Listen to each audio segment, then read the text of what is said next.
भगवान श्री कृष्ण की द्वारका जलमग्न नगरी के अनकहे रहस्य, एक आध्यात्मिक, ऐतिहासिक और रहस्यपूर्ण यात्रा। सभी भक्तों, आध्यात्मिक जिज्ञासुओं और भारतीय भगवान श्री कृष्ण की द्वारका जलमग्न नगरी के अनकहे रहस्य, एक आध्यात्मिक, ऐतिहासिक और रहस्यपूर्ण यात्रा। सभी भक्तों, आध्यात्मिक जिज्ञासुओं और भारतीय संस्कृति के प्रेमियों को मेरा सादर प्रणाम। आज हम एक ऐसी यात्रा पर निकलने जा रहे हैं जो हमें न केवल समुद्र की अथाह गहराइयों में ले जाएगी, बल्कि हमारे हृदय और आत्मा को भी छू जाएगी। ये यात्रा है भगवान श्री कृष्ण की दिव्य नगरी द्वारका की, एक ऐसी नगरी जिसे केवल सुनकर मन पुलकित हो उठता है। स्वर्ण महलों से सुशोभित, संगीत और धर्म से ओतप्रोत और श्री कृष्ण की लीलाओं से पावन। ये नगरी कोई कल्पना नहीं, बल्कि इतिहास और अध्यात्म की सजीव मिसाल है, जो आज भी समुद्र की गहराई में मौन साधना करती प्रतीत होती है। भाग द्वारका का दिव्य जन्म। द्वारका का वर्णन केवल एक शहर के रूप में नहीं, बल्कि एक दिव्य संकल्प के रूप में मिलता है। जब मथुरा पर बार बार आक्रमण हुए और भगवान श्री कृष्ण ने देखा कि यदुवंश असुरक्षा के भय में जी रहा है, तब उन्होंने एक नया निर्णय लिया। उन्होंने समुद्र के तट पर एक स्वर्गीय नगरी की रचना की, जहां सुरक्षा, वैभव और धर्म तीनों एक साथ फल फूल सके। महाभारत, श्रीमद् भागवत, हरिवंश और विष्णु पुराण, इन सभी ग्रंथों में द्वारका को एक अद्भुत नगरी बताया गया है। यह नगर स्वयं भगवान श्री कृष्ण के मार्गदर्शन में बना और देवताओं के शिल्पकार विश्वकर्मा ने इसे आकार दिया। भाग 2। द्वारका की अनुपम वास्तुकला। कहते हैं द्वारका की गलियां संगीत की तरह गूंजती थीं। महलों की छतें सोने की थी, फर्श चांदी के और दीवारों पर बहुमूल्य रत्न जड़े थे। भगवान श्री कृष्ण का मुख्य महल हरि निवास एक भव्य और दिव्य वास्तुकला का अद्भुत नमूना था। हर रानी के लिए अलग अलग महल, कुल 124 महल। जल प्रबंधन की प्रणाली इतनी सुदृढ़ थी कि नगर में कहीं जल जमाव या संकट नहीं था। सड़कों पर रथों की गति निर्बाध थी। विस्तृत समकोण पर बनी चौड़ी सड़कें और नियोजित नगर संरचना। द्वारका उस समय की आधुनिकता और आध्यात्मिकता का सम्मिलन थी। द्वारका का पतन और जलमग्न रहस्य। हर महान नगरी का एक अंत होता है। महाभारत के युद्ध के बाद जब भगवान श्री कृष्ण ने अपना धरती पर अंतिम कार्य भी पूर्ण कर लिया, तब यदुवंश आपसी कलह और श्राप के कारण नष्ट हो गया। श्री कृष्ण ने प्रभास क्षेत्र में अपने लौकिक शरीर का त्याग किया और तभी समय ने करवट ली। समुद्र ने धीरे धीरे उस दिव्य नगरी को अपनी गोद में समा लिया। यह घटना केवल एक भौतिक पतन नहीं था, ये जीवन के नश्वरता और क्षणभंगुरता का प्रतीक बन गई। भाग 4। क्या द्वारका वास्तव में अस्तित्व में थी? कई लोग वर्षों तक ये मानते रहे कि द्वारका केवल पौराणिक कथा है, लेकिन 10वीं सदी के उत्तरार्ध में जब विज्ञान ने इसमें दिलचस्पी ली, तो कई रहस्य उजागर हुए। 1990 के दशक में प्रसिद्ध समुद्र विज्ञानी ग्राहम हैनकॉक और भारत सरकार के नेशनल इंस्टीट्यूट ऑफ ओशनोग्राफी ने समुद्र में शोध आरंभ किया। और फिर हुआ एक अद्भुत चमत्कार। गुजरात के तट से करीब 30 मीटर गहराई में मिले पक्की ईंटों की सड़कें, दीवारें, स्तंभ, जल निकासी की प्रणाली। यह खोज किसी स्वप्न के सच होने जैसी थी। भाग 5। आधुनिक विज्ञान और पुरातत्व की पुष्टि। 2000 में SR राव की टीम ने यह ऐलान किया कि उन्हें समुद्र के भीतर एक पूरी सभ्यता के अवशेष मिले हैं। कार्बन डेटिंग ने जो रहस्य खोला, वह और भी आश्चर्यजनक था। यह नगरी कम से कम 9000 वर्ष पुरानी है, यानी द्वारका सिंधु घाटी सभ्यता से भी प्राचीन हो सकती है। यह पुष्टि करती है कि द्वारका केवल एक आध्यात्मिक कल्पना नहीं, बल्कि ऐतिहासिक सच्चाई है। भाग 6। अभी भी अनसुलझे रहस्य। आज भी कई प्रश्न हमारे सामने खड़े हैं। द्वारका की तकनीक इतनी उन्नत कैसे थी? क्या वहां कोई ऊर्जा केंद्र या दिव्य विज्ञान प्रयुक्त हुआ था? क्या आज भी समुद्र के नीचे कोई श्री कृष्ण की प्रतिमा या मंदिर अस्तित्व में है? इन प्रश्नों के उत्तर विज्ञान को अभी मिलने बाकी हैं, लेकिन इन रहस्यों की उपस्थिति मानव सभ्यता की सीमाओं को चुनौती देती है।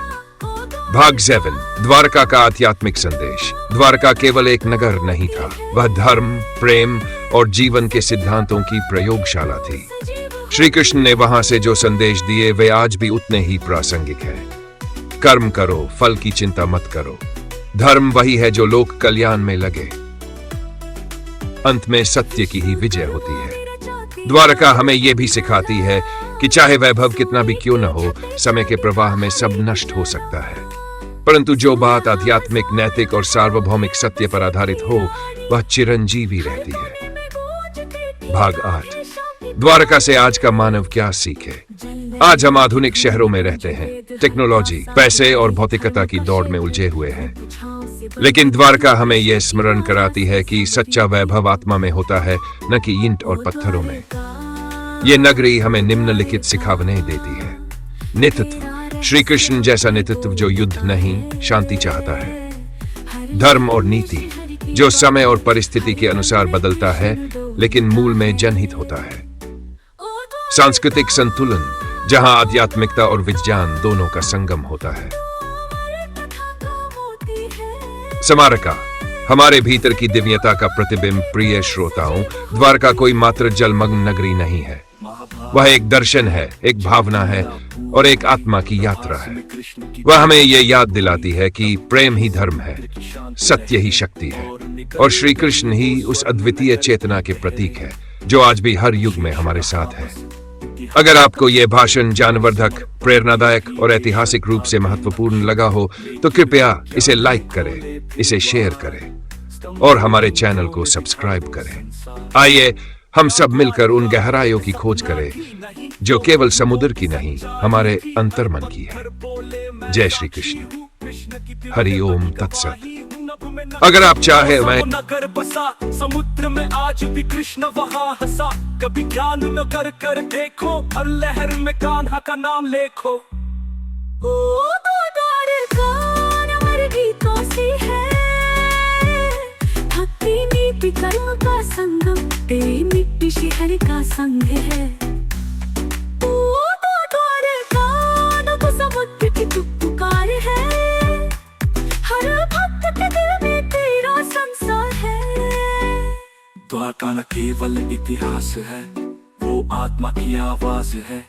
जहाँ कृष्ण है वही है द्वारका, हर दिल में बसी वो आवाज है। जय श्री कृष्ण।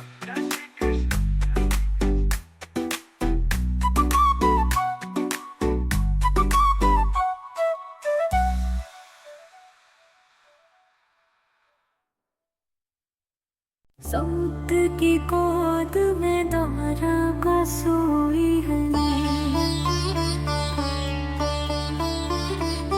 समुद्र की गोद में द्वारका सोई है। रत्नों की महलों वाली नगरी खोई है, जहाँ श्री कृष्ण ने रचा था इतिहास। हर द्वार पे बसी थी दिव्यता की प्यास। ओ द्वारका, ओ द्वारका, तेरा रहस्य अब भी बोलता है। हर लहर में शहर की बातें, हर पल में कृष्ण डोलता है। ओ द्वारका, ओ द्वारका, तू अमर कथा का मोती है, सदियों बाद भी तू सजीव होती है।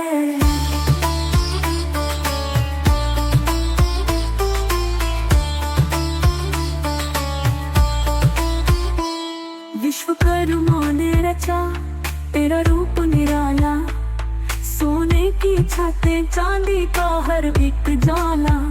16,000 महलों में बसी थी रानी, हर कोने में गूंजती थी राधे श्याम की कहानी। जल नहरों की धूनी में गूंजे वेद प्रासाद कहे, ये धर्म का क्षेत्र। धूप छांव से बंधी थी तू, कृष्ण की माया से संवरी थी तू।